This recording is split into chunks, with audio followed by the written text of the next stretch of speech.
Ayush Ministry's proposal to the ICMR. Coronavirus has indeed become a global emergency, and with no concrete cure found as of now in allopathy, the world is looking towards alternative science. India being the hub of medicinal herbs, the Ayush Ministry is now contemplating on trying alternative medicines on COVID-19 patients. Here's more on what the Ayush Ministry had to say.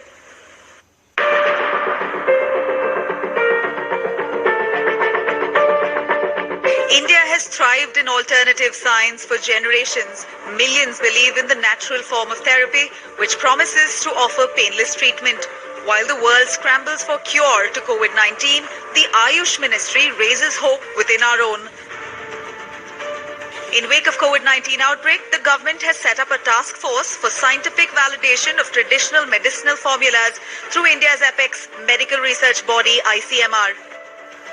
आज भी लोग patient allopathy hospital में नहीं जाते कि आयुर्वेदा का बाकी सभी पैथी का उपयोग करके घर में ही ठीक हो जाते हैं। ये हमारी परंपरा है। प्रपोजल हमारे पास आए हैं, उसके स्क्रीनिंग करके कम से कम बहुत से फॉर्मूले वहाँ आईसीएमआर के पास जाएंगे, इसका साइंटिफिक वैलिडेशन करके ये इस कोरोना वायरस के ऊपर यूज करने के लिए निश्चित तौर से जल्दी दे देंगे।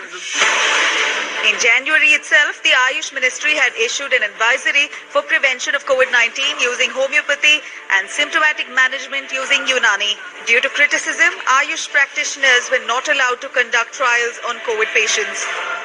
Strongest critics of homeopathy agree to one thing, that homeopathic medicines do not have any downside or any side effects which are negative. So without the permission of ICMR, we cannot access these patients.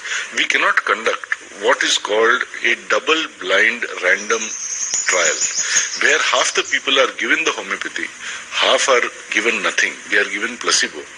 And if the first half recovers remarkably better than the second, then we have a scientific basis to say this works. Now, with growing appeals to conduct trials to identify effectiveness of Ayush medicines, Prime Minister Modi has called for research on the same.